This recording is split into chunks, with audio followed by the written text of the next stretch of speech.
kayak gini. Oh kalau ini kayaknya you have something gitu kayak gitu. Dan tahu kehidupan kamu banget gitu maksudnya. Kok kayaknya kok lu kepo banget sama gue gitu.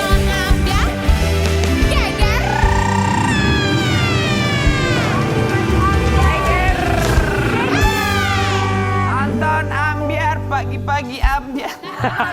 Emang jogetannya gitu, Pera 86. Bener, tapi jangan lupa Anda sudah bapak-bapak. Enggak bapak-bapak kan bukan berarti nggak goyang. Yang penting happy ya Goyang kan. kan semangat. bikin Aku kan sehat. suka dangdut, aku Iya. suka penyanyi dangdut. Kalau suka, terusin aja. Yang penting bahagia hati tenang. Suka dangdut apa suka penyanyi dangdut? Suka dangdut dan juga suka penyanyi dangdut. Ya. Tolong besok bininya diundang juga dong. Pasti nggak Iya begini. katanya istrinya namanya siapa? Vika. Vika katanya mau istri penyanyi dangdut yang kedua. Si Mami bener-bener. Si Mami, bini gua sama anak gua lagi nonton bang, sumpah. Tadi ngomong gitu. Enggak, gue suka Serius lu, Bil? penyanyi dangdut sama nyanyian dangdut. Gue semua penyanyi dangdut di Indonesia gue suka sumpah. Karena suaranya bagus, lagu-lagunya bagus. Siapa yang paling Anda suka selain Umi Elvi Sukaisi?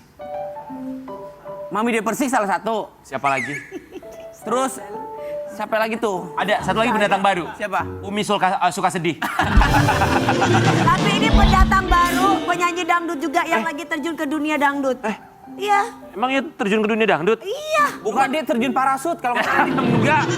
Ini aktris tapi guys, dia lagi sedih banget. Dia kemarin juga sempat cerita dia geram banget sama oknum yang suka stalking media sosialnya. Tujuannya apa? Ntar kita tanyakan langsung ya. Di pagi-pagi ambiar kita hadirkan ini dia Asya Syara. Kita sini dulu, Cak. Kalau ibu bapak-bapak ketemu ya gini ya. Iya ya. Aku manggilnya Caca. Caca, Silakan duduk Asya saya. kenapa kamu kayak lagi kesel banget, geram gitu. Katanya ada yang stalkingin kamu di media sosial ya. Nanti boleh cerita sama kita ya. Betul. Wah. Artinya pelik sekali ada hubungannya sama warisan sepertinya. Tapi sebelumnya kami ucapkan terima kasih. Kita mau kasih lihat dulu yang satu ini. Akun bodong yang suka stalking Instagramnya Asya. Asya, kan sebagai seorang selebriti itu wajar kalau misalnya ada yang suka stalking pakai akun bodong. Kayaknya biasa banget hal itu terjadi. Tapi yang membedakan Yang membuat akun kamu ini terganggu tuh atau terusik gitu apa? apa? Karena komennya tuh nusuk banget ya kan. Di antara yang lain, kalau yang lain tuh kan masih kayak normatif aja gitu. Kak kenapa kayak gini. Oh kalau ini kayaknya you have something gitu kayak gitu. Dan tahu kehidupan kamu banget gitu maksudnya. Kok kayaknya kok lu kepo banget sama gue gitu. Dan bukannya aku nggak tahu juga sih. Tapi kan nggak mungkin dikasih tahu ya kan. Jadi kamu tahu sebenarnya dalam hati kecil tahu siapa orangnya? Tahu banget. Oke. Dari burung-burungnya betul banget. Begini, kadang orang kalau kepo ada juga komentar entah karena beneran dia kepo Iya. atau memang dia pengen iseng untuk bisa nyolek kamu, untuk bikin kamu Kesel, ya kan? Apalagi maksudnya gini, dengan pengalaman aku di entertain kan aku udah tahu gitu loh Kak. Jadi kayak orang yang memang netizen, beneran netizen. Emang mau stalking. Dan emang mau kepo. Kenapa sih Kak gini? Kenapa sih? Oh si Asya gini. Itu beda omongannya sama orang yang memang mau ngejudutin, bener-bener ngejudutin tapi tahu gitu. Oke, berarti menurut Jadi kamu jadi ini maksudnya akunnya tuh bisa tahu banget loh tentang dia, kehidupannya gitu loh. tahu sedikit banyak walaupun mungkin gak semuanya benar gitu ya? Iya dong, Oke. pasti. Sejak kapan kamu menyadari, ada akun ini nih? Tiba-tiba manajer aku ada screenshot juga ya kan, terus udah gitu asisten juga ngomong, terus saudaraku juga ngomong, Syah nih siapa ya gini, terus aku ceki, ya udah aku diam aja. Oke. Sebelumnya ini kan kalau stalking biasa lihat dia nge-view kita di Instastory termasuk komentar di Instagram, tapi kalau ngirim DM direct message langsung ke kamu pesan? Enggak, Jadi justru dia kalau dia komen- enggak. Jadi dia komen di depan umum. Iya, dia komen justru di akun orang lain yang tautan ke aku gitu. Tapi dari kamu sendiri sih kamu nge-DM dia nggak? Enggak lah ngapain? Ya kan dianya kan enggak. Nggak maksudnya lu kenapa ada masalah apa sama gua gitu nggak? Ya enggak sih, kalau dia buka forum ya baru gue ini. Tapi kan kalau enggak ngapain gue pertama ya udah cukup tahu Apalagi aja. feeling kamu tuh Ternyata segitunya lo care sama gue gitu. Ya kan Bang? Cukup tahu Berarti aja. Cukup tahu aja, berarti dia tahu dong apakah itu orang di masa lalu kamu? Oh nggak tahu juga ya kalau Mantan. enggak lah, ngapain juga. Tapi ada mengarah ke satu nama yang menurut Asya kayaknya ini nih orangnya. Iya pasti ada lah beberapa yang aku Yang kamu tahu. yang aku curiga. Oke, gitu. yang kamu Tapi curigai ini menurut kamu alasan dia melakukan itu karena apa? Simple. Mungkin dia nggak suka ngelihat aku satu dengan kehidupan yang sekarang gitu.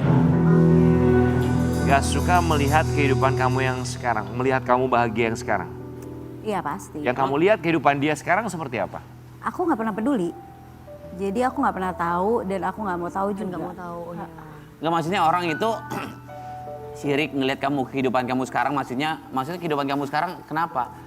Bahagia kan? Ya punya apa, baru apa? Punya suami. Suami baru. Punya anak. Punya anak. Baru Baru melahirkan kan alhamdulillah ya, baru sayang? ngelahirin juga. Suami baru lagi, Ca. Baru sekali ya. Baru lagi ya lu ya, bener-bener ya. Waduh, udah 3 kali. Masa lagi coy ya bang. Serius. Bang 2 kali bang gue tahu. 2 kali. Oke, Sobat Ambiar, kita juga mau kasih lihat artikel yang satu ini berhubungan dengan Asya. Dua kali lu ya. Oh iya. Oke, kita munculkan artikelnya. Lu sih nggak pernah ngabarin gua. Ya udahlah. Asya Syara ungkap sempat konsul ke psikolog usai melahirkan anak keempat. Trauma didatangi preman. Oke, ini tuh ada 2 poin. Yang pertama, konsul ke psikolog usai melahirkan. Yang kedua, trauma didatangi preman. Emang setelah melahirkan anak keempat, apa yang kamu rasakan berbeda dengan anak-anak sebelumnya? Mungkin kalau anak keempat ini ya kak, aku ngelihat dia tuh aku suka ngomong sama suamiku kesian gitu. Karena kan memang ujiannya Masya Allah banget ya kemarin waktu pas hamil kan juga kan lagi ada kasus yang urusan waris ini segala macam gitu. Jadi ada digeruduk apa segala macam. Mungkin kalian kan juga waktu itu juga aku udah pernah jelasin kan. Nah itu kan aku kondisi lagi hamil. Itu saat lagi hamil. Lagi saat ada hamil konflik 7 bulan dalam loh. warisan itu ya. Lagi hamil 7 bulan aku lagi bener-bener udah crash banget gitu. Dan aku harus ngadepin orang banyak yang aku rasa ini anak kuat banget gitu. Jadi aduh jangan ngomong gitu deh, aku jadi sedih. Ya udah jadi kayak aduh beda lah sama kakak-kakaknya, kalau yang lain tuh kayaknya happy gitu. Aku nggak seberat itu gitu. Karena kondisi kamu juga saat itu tidak mudah untuk menghadapi keadaan. Sangat lah, kalau bukan urusan aku sama suami ya, kalau urusan aku sama suami sih alhamdulillah insya Allah lancar-lancar aja. Maksudnya keluarnya gitu, output keluarnya kan aku harus ngadepin orang dengan keadaan hamil dan aku nggak kenapa-napa, alhamdulillah loh di saat itu. Cuman maksudnya bayiku tuh nggak apa-apa. Iya, bayiku tuh bukannya sakit gimana gitu, tapi kan mentalku yang kena gitu. Asya, berapa kali sampai kamu harus ketemu dengan psikolog usai melahirkan anak keempat? Ya aku sampai, aduh aku jadi sedih deh orang ngomongin anak.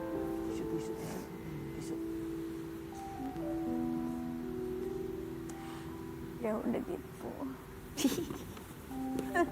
Nggak apa-apa sih, kebayang aja mukanya tuh anak.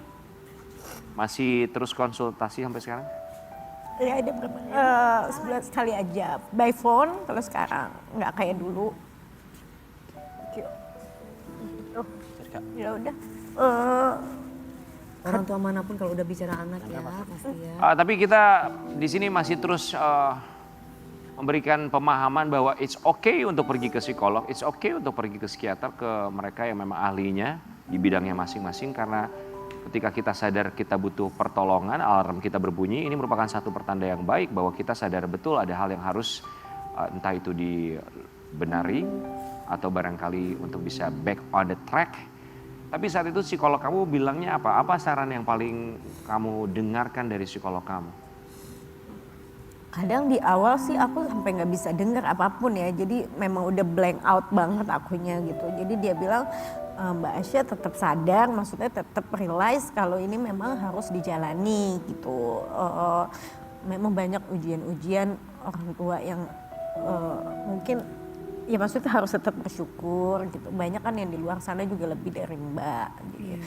Mbak Asya sering-sering keluar rumah, lihat anak-anak yang di jalanan, yang ada ibu, itu mungkin itu lebih bisa release your pain katanya gitu, sakit katanya. Jadi aku suka ke tempat anak yatim atau ke tempat yang depan situ, kan banyak dekat rumah tuh itu tuh banyak ibu-ibu suka ngemis-ngemis gitu kan, bawa anak.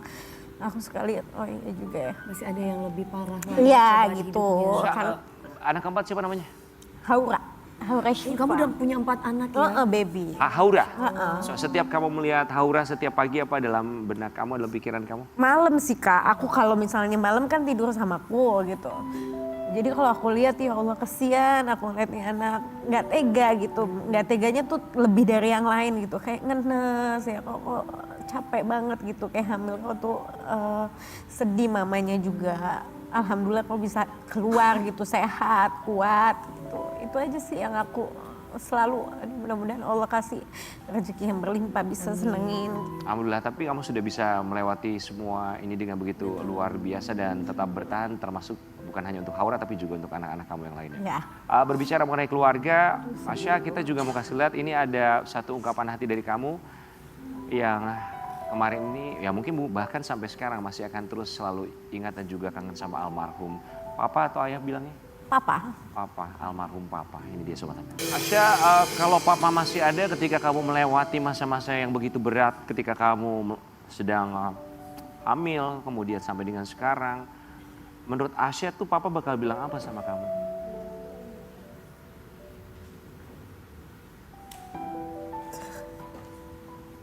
Mungkin dia cuma peluk aku, tapi aku kangen pelukannya. Karena itu bikin aku kuat. Masih ingat kapan terakhir dipeluk papa? 7 tahun lalu. Masih ingat apa yang disampaikan 7 tahun lalu ketika dia meluk kamu? Ya, Apa katanya? papa sayang kamu. Papa sayang Caca. Terus dipeluk, terus besoknya dia meninggal.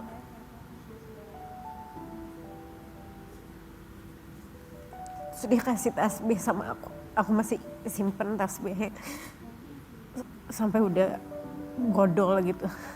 Jadi dia kasih tasbih yang lingkar gitu. Kasih.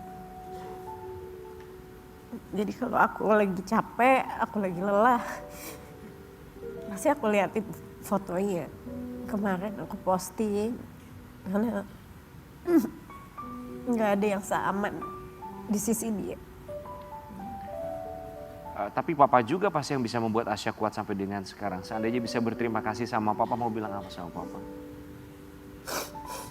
Aduh. Makasih Pak. Aku gak pernah nyesel punya papa kayak papa. Mudah-mudahan kita ketemu di jannah. Amin.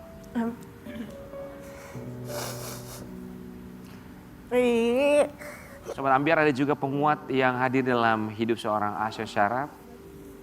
Sumber kekuatan seorang Asya. Kita mau kasih lihat. Asya, ini sebuah foto yang begitu indah sekali. Apa yang bisa kamu ceritakan dari ini? Apa yang bisa kamu ceritakan? Anak ini pelipur lara aku. Dia bayi yang ceria, anak yang main apa aja mau, main sama anak siapa aja mau gitu. Jadi dia nggak pernah pilih-pilih temen, walaupun istilahnya aku kasih ke tempat playground yang bagus dia mau, tempat yang biasa ketemu sama anak-anak yang kampung gitu dia nggak kenapa-napa, dia fine. Jadi dia makan pakai apa aja mau, pakai nasi sama tempe telur mau, jadi nggak rewel. Ini anak benar-benar pelipur lara aku. Berapa usianya sekarang? 4. Oh, 4 tahun. Asya anak paling gede umur berapa sih sekarang? 14. Terakhir ketemu? Yang ikut bapaknya. 14, kemarin aku ketemu, tapi nggak nginep ya, baru ketemu aja. Dia datang ke rumah. Tapi masih sering ketemu sama anak-anak yang ikut sama papanya?